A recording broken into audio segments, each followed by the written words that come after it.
భారతదేశంలో అభివృద్ధి ఈక్వల్గా లేకపోవటం వల్ల కొన్ని ప్రాంతాలు ఎక్కువగా అభివృద్ధి చెంది మరికొన్ని ప్రాంతాలు తక్కువగా అభివృద్ధి చెందటం వల్ల వలస కూలీల సమస్య దేశంలో చాలా ఎక్కువగా ఉంది. దానికి కారణం పేదరికం ఎక్కువ చోట నుంచి బతుకు జీవుడా అనుకుంటూ వీళ్ళు పనుల కోసం కొన్ని కన్స్ట్రక్షన్ పనుల్లోనో లేదా ఇతర కార్మిక వృత్తిలోనో టెంపరీగా కొన్ని రోజులు వెళ్ళి 6 నెలల్లో సంవత్సరం డబ్బులు సంపాదించుకుని మళ్ళీ వాళ్ళు ఊరు వచ్చి ఒక వారం రోజులు ఉండి మళ్ళీ తిరిగి ఇంకో ప్రాంతానికి వెళ్ళటం. పాపం వాళ్ళకి ఒక ఇల్లు కానీ ఒక సెటిల్మెంట్ ప్లేస్ కానీ ఉండదు. చాలామంది ఎక్కడైతే వర్క్ చేస్తున్నారో ఆ సైట్లోనే ఉంటారు, ఒక టెంపరీ క్యాంప్ లాగా లేదా మేక్ షిఫ్ట్ హౌస్ వేసేసుకుని. భారతదేశంలో 2011 జనాభా లెక్కల ప్రకారం దాదాపు 45 కోట్ల మంది ఒక ప్రాంతం నుంచి ఇంకో ప్రాంతానికి, ఒక రాష్ట్రం నుంచి ఇంకో రాష్ట్రానికి మైగ్రేట్ అయ్యి కేవలం పని కోసం పొట్టకూటి కోసం వెళ్తూ ఉంటారు. ఇటువంటి వాళ్ళ కష్టాలను తీర్చడానికి సమగ్రంగా భారతదేశంలో ఒక విధానం ఉండాలని చెప్పి ప్రభుత్వం ఎప్పటి నుంచో ఆలోచిస్తోంది. కానీ ఈ వలస కూలీలకు సంబంధించి ఏ రాష్ట్రం పెద్ద పట్టించుకునే పరిస్థితి లేదు. దానికి కారణం ఒక వలస కూలి ఒక ప్రాంతం నుంచి ఇంకో ప్రాంతానికి వెళ్ళినప్పుడు ఏ రాష్ట్రం నుంచి అయితే వాళ్ళు బయలుదేరతారో వాళ్ళకే అక్కడ సమస్య తీరిపోతుంది. ఏ రాష్ట్రానికైతే వాళ్ళు చేరుకుంటారో వాళ్ళని ఆ డెస్టినేషన్ రాష్ట్రం చేరుకున్న రాష్ట్రం పెద్దగా పట్టించుకోదు. దానికి కారణం వాళ్ళకి అక్కడ ఓటు ఉండదు, వాళ్ళకి అక్కడ ఓట్ బ్యాంకు లేదు.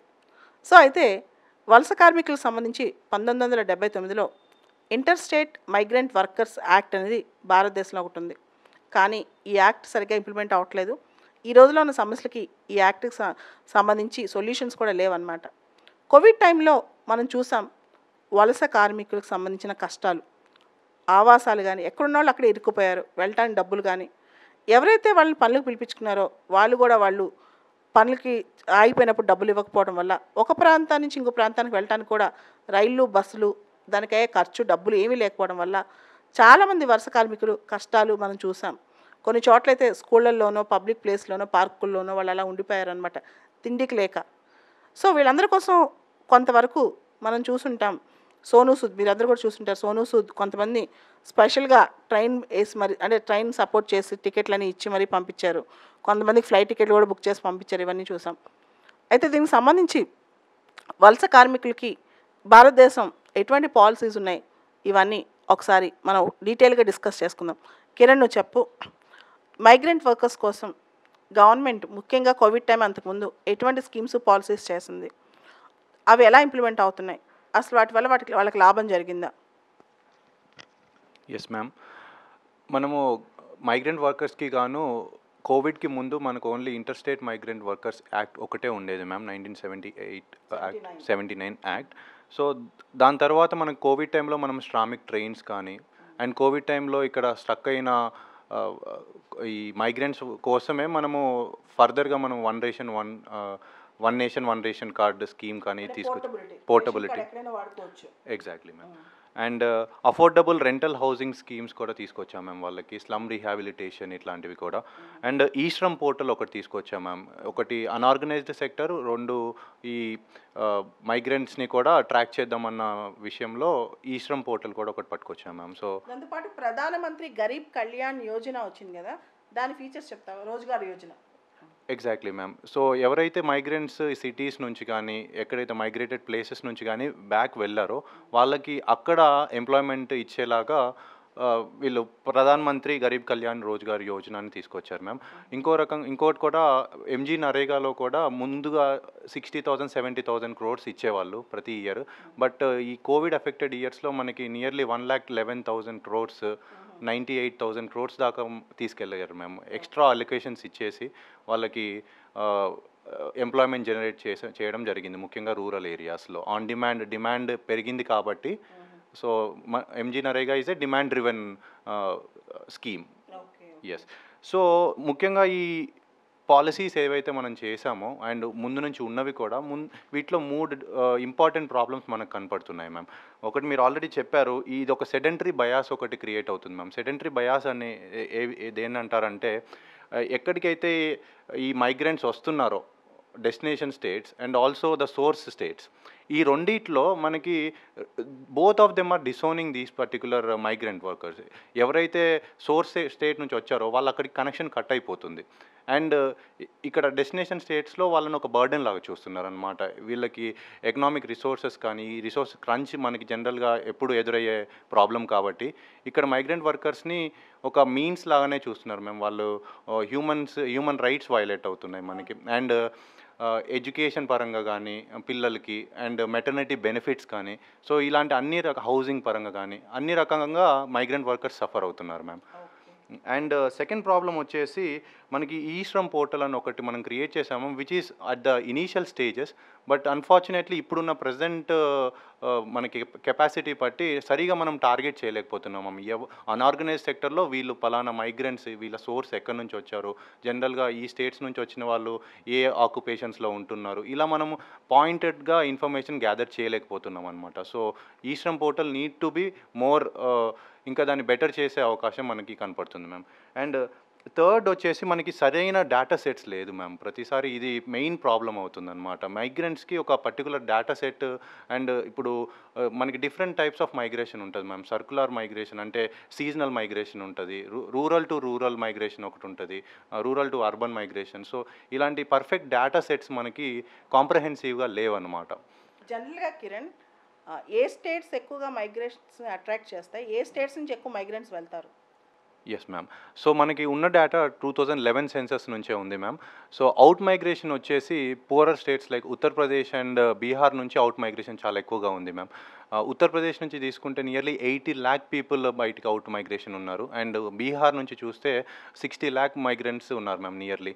So these are the top leading states for out migration. And the cases which we know, జనరల్గా అక్కడ ఉన్న సోషల్ ఇండికేటర్స్ ఇవన్నీ చాలా ప్రాబ్లమాటిక్గా ఉంటాయి కాబట్టి we generally have that.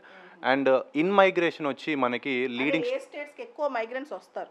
In migration వచ్చేసి మనకి మహారాష్ట్రకి ఎక్కువ వస్తున్నారు మ్యామ్, దెన్ ఢిల్లీకి ఎక్కువ వస్తున్నారు, దెన్ గుజరాత్కి. These are the 3 places where leading states అనమాట ఇన్ మైగ్రేషన్కి వచ్చేసి. సో కిరణ్, నాకు ఒక డౌట్, జాబ్స్ ఇప్పుడు లోకల్స్ కూడా ఇస్తున్నారు కదా, అంటే 75% జాబ్స్ ఇప్పుడు ఆంధ్ర గవర్నమెంట్ కానీ హర్యానా గవర్నమెంట్ కానీ, దో వీళ్ళందరూ అన్స్కిల్డ్ వర్కర్స్ అయినప్పటికీ కూడా దీని ప్రభావం మీద కూడా వీళ్ళ మీద పడుద్ది ఇప్పుడు కదా, లోకల్ రిజర్వేషన్ జాబ్స్ అనేవి. రైట్. నేను చంద్రబాబు నాయుడు గారు సీఎంగా ఉన్నప్పుడు అమరావతి వెళ్ళాను ఒకసారి. అమరావతిలో చాలామందిని రూట్స్ అడుగుతూ వచ్చాను అనమాట. అంటే చాలా ఖాళీగా ఉన్న ఎంటీ ల్యాండ్స్లో అటు నెక్స్ట్ ఎలా వెళ్ళాలి అని. ఎవరికి తెలుగు రాదు అక్కడ. మీరందరూ ఎక్కడి నుంచి వచ్చారంటే ఉత్తరప్రదేశ్, బీహార్ ఇలాంటి ప్లేస్ పేర్లు చెప్తున్నారు. సో అమరావతి కన్స్ట్రక్షన్ కూడా 2018లో అనుకుంటా ఇదంతా జరిగింది. మొత్తం నార్త్ ఇండియా నుంచి వచ్చారనమాట మైగ్రెంట్ వర్కర్స్. నేను దీనికి కొద్దిగా మీరు చెప్పిన దానికి ఇంకాస్త యాడ్ చేస్తాను మ్యామ్. రీసెంట్గా కేసీఆర్ గారు కూడా రీసెంట్ బడ్జెట్ సెషన్లోనే మనం ఎంతలా డెవలప్ అయ్యాము ఆఫ్టర్ ద బైఫర్కేషన్ అని చెప్పడానికి, ఒకప్పుడు మన వాళ్ళు బయటికి వెళ్ళడము, ఫర్ ఎగ్జాంపుల్ మహబూబ్ నగర్ నుంచి వెళ్ళి అదొక వలస రాజ్యం లాగా మనం అని చెప్పేవాళ్ళం అనమాట. సో తను మన స్టేటస్ ఎలా పెరిగింది అని చెప్పడానికి కేసీఆర్ గారు ఎక్కడ చూసినా మనకి బీహార్ నుంచి ఉత్తరప్రదేశ్ నుంచి మైగ్రెంట్ వర్కర్స్ ఇప్పుడు ఉన్నారు అంటే దాని అర్థం ఏంటంటే మన పర్ క్యాపిటల్ ఇన్కమ్ కానీ మన సోషల్ ఇండికేటర్స్ కానీ ఇంప్రూవ్ అయ్యాయి అని చెప్పేసి తను కూడా కొనియాడారు మ్యామ్. చాలా ఇంపార్టెంట్ పాయింట్.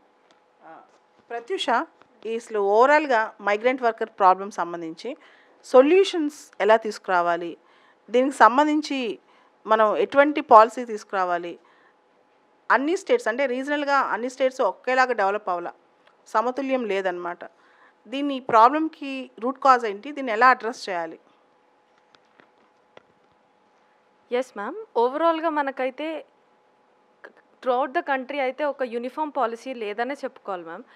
కాకపోతే కొన్ని స్టేట్స్ మాత్రం బెస్ట్ ప్రాక్టీసెస్ నిజంగా ఫాలో అవుతున్నాయి. I think we should every state should simulate the same practices is what I believe ma'am. For example Maharashtra ఉంది.